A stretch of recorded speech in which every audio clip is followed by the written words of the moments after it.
Okay, next we move towards the aetiology.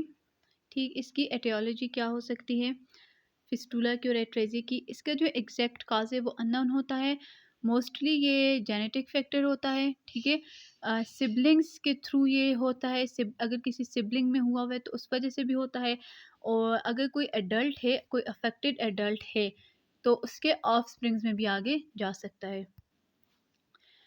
Classification type 1 classification है, जिसे हम type A भी कहते हैं।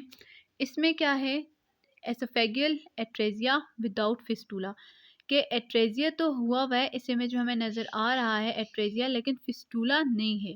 ठीक, एसोफेगियल एट्रेजिया विदाउट फिस्टूला 8% होता है। ये सेकंड मोस्ट कॉमन टाइप है। There is no connection. इसमें एसोफेगस का और ट्रेकिया का कोई कनेक्शन नहीं होता। एसोफेगस का ट्रेकिया का कनेक्शन तब होगा जब वहाँ फिस्टूला बनेगा, तो यहाँ कोई फिस्टूला भी नहीं है। Upper proximal segment and the lower segment of the oesophagus are blind. अब ये अपर प्रोक्सिमल सेगमेंट है, ये भी ब्लाइंड है, और लोअर प्रोक्सिमल सेगमेंट जो है एसोफेगस का, ये भी ब्लाइंड है।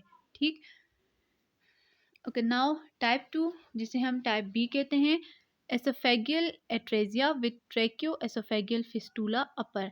कि इसमें एट्रेजिया तो है, एट्रेजिया हमें नज़र आ रहा है, लेकिन फिस्टूला कहाँ पे बना हुआ है? फिस्टूला हमारे पास अपर पार्ट पे बना हुआ है, एसोफेगस के अपर पार्ट पे फिस्टूला बना हुआ है। ठीक है, it is rare and found in less than 1% of all cases. Upper segment of esophagus open into trachea. Upper surface जो होती है esophagus की segment जो है वो trachea में open हो रहे हैं, और किसके थ्रू? फिस्टूला के थ्रू।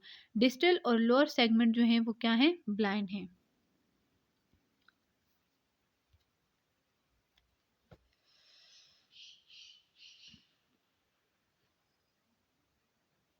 टाइप 3, जिसको हम क्या कहते हैं? टाइप सी।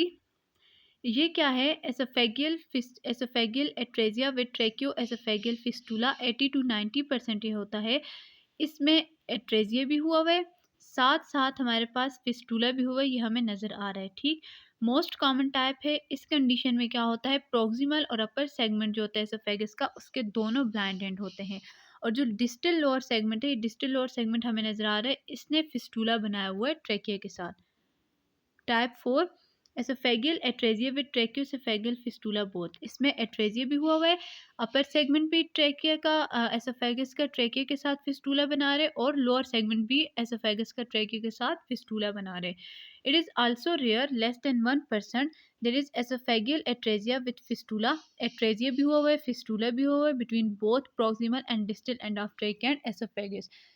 एसोफेगस और ट्रेकिया के दोनों एंड्स के दरमियान फिस्टूला भी है। टाइप 5, टाइप ई, जिसे कहते हैं H type tracheoesophageal fistula. It is found in about 4% of all cases and not usually diagnosed at birth. अगर ये हो जाए तो ये यूजुअली ये डायग्नोज नहीं होता बर्थ के दौरान। Both proximal and upper and distal lower segment of the oesophagus open into the trachea by fistula. अब वो कहते हैं कि प्रोक्सिमल एंड भी और डिस्टल एंड भी जो एसोफेगस का, वो किस में ओपन हुआ है? ट्रेकिया में। किसके थ्रू? फिस्टूला के थ्रू। इसमें एट्रेजिया प्रेजेंट नहीं है। Clinical manifestation: excessive salivation, contrast drooling, large amount of secretion from nose, coughing, coughing, cyanosis.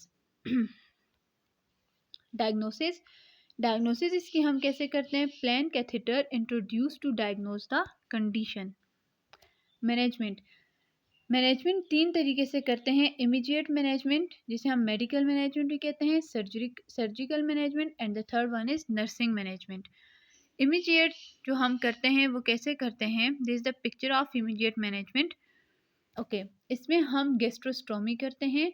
Doctors इस चीज़ को देखते हैं कि इसमें एट्रेजिया या फिस्टूला तो नहीं है। अगर है देन हम क्या करते हैं? गैस्ट्रोस्टोमी करते हैं।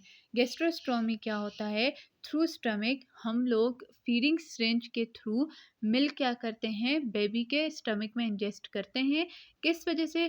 कि उसका स्टमक डिकम्प्रेस ना हो, पेशेंट को एस्पायरेशन से प्रिवेंट करते हैं, और ताकि फीड करवा सके हम लोग बेबी को।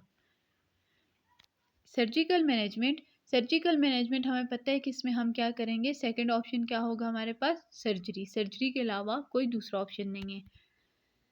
सर्जिकल मैनेजमेंट में हम क्या करेंगे, डायरेक्ट सर्जरी करेंगे।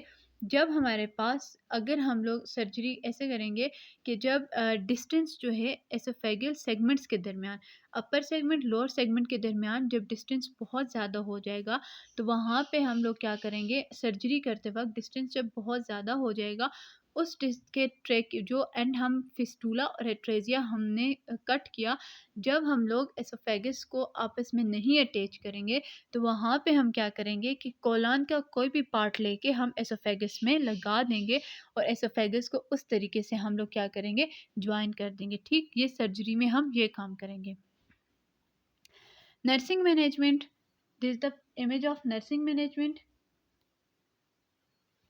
नर्सिंग मैनेजमेंट में हम क्या करेंगे, नर्सिंग असिस्मेंट जो होती है या नर्सिंग मैनेजमेंट, ये मोस्ट इम्पोर्टेंट कॉमन है, कॉमन कंडीशन है, कॉमन डिफेक्ट है। इसमें हम क्या करते हैं, सबसे पहले ये हमें क्या करनी चाहिए, नर्सिंग मैनेजमेंट हमें कब करनी चाहिए, immediate after birth, after delivery हमें नर्सिंग मैनेजमेंट हमें करनी चाहिए। ठीक, या हम लोग कब करेंगे, फर्स्ट फीड के दौरान।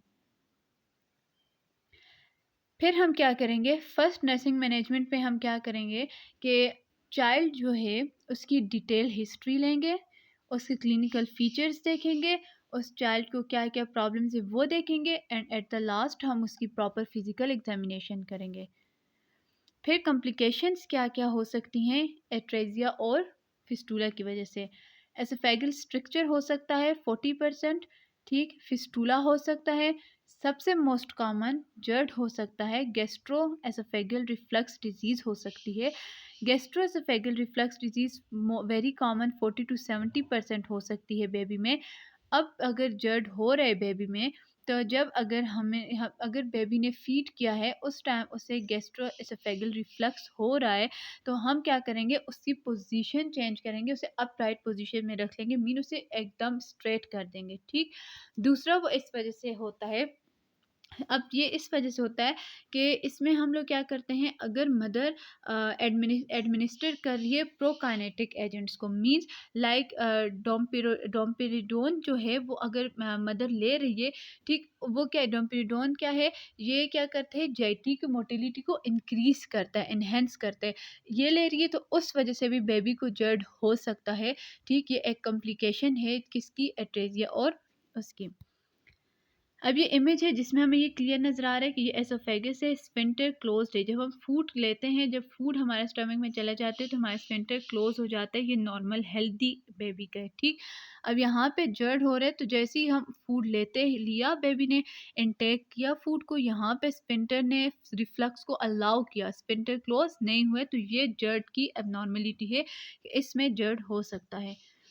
देन इसमें दोबारा एक इमेज है जिसमें हमें ये बताया हुआ है कि एसोफेगस है, डायफ्राम है, स्टमक है, गैस्ट्रिक एसिड है। ठीक, फूड एंड गैस्ट्रिक एसिड है, यहाँ फ्लैप वेल्व्स हैं, ये वेल्व जब फूड लिया तो ये वेल्व क्या हो जाते हैं, क्लोज हो जाते हैं, ये एक नॉर्मल फुली फंक्शनल वेल्व है की डायग्राम है।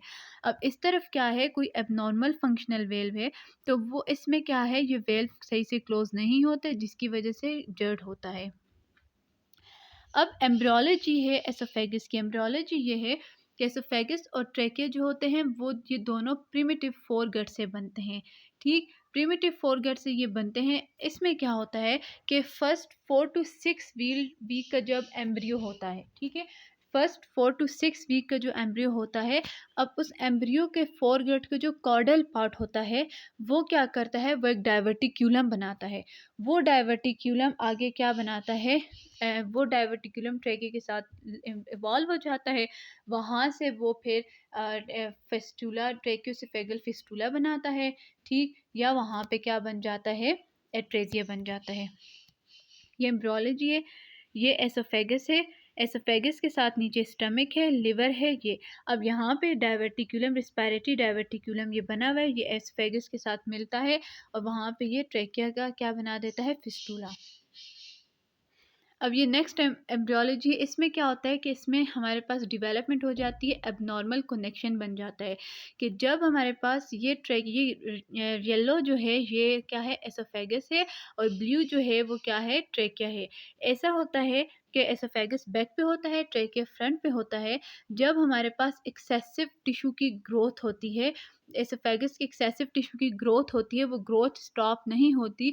तो उस वजह से क्या होता है, एसोफेगस जो होता है वहाँ वहाँ पे क्या होता है, ट्रैके की पोस्टीरियर वाल पे हमारे पास क्या होता है, एसोफेगस क्या बनाता है, फिस्टूला बनाता है, और वहाँ से वो किसके साथ अटैच हो जाता है, ट्रैकिया के साथ। ठीक है, तो यहाँ पर डायवर्टिक्यूलम बन जाता है जब ग्रोथ हमारे पास स्टॉप नहीं होती।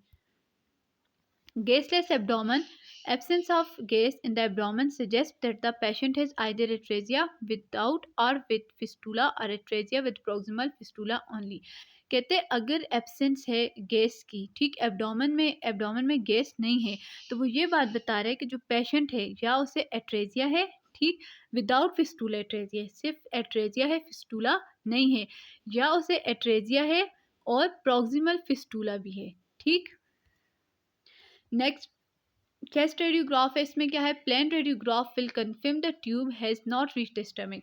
अब ये रेडियोग्राफ है, इसमें यही बता रहा है कि जो नेजोगैस्ट्रिक ट्यूब है वो स्टमक तक नहीं गई हुई, जिसकी वजह से वहाँ पे फिस्टूला है, वहाँ पे कोई एट्रेजिया है, और वहाँ पे क्या हुआ हुआ है, ऑब्स्ट्रक्शन है, जिसकी वजह से ये ट्यूब क्या कर गई, टर्न कर गई।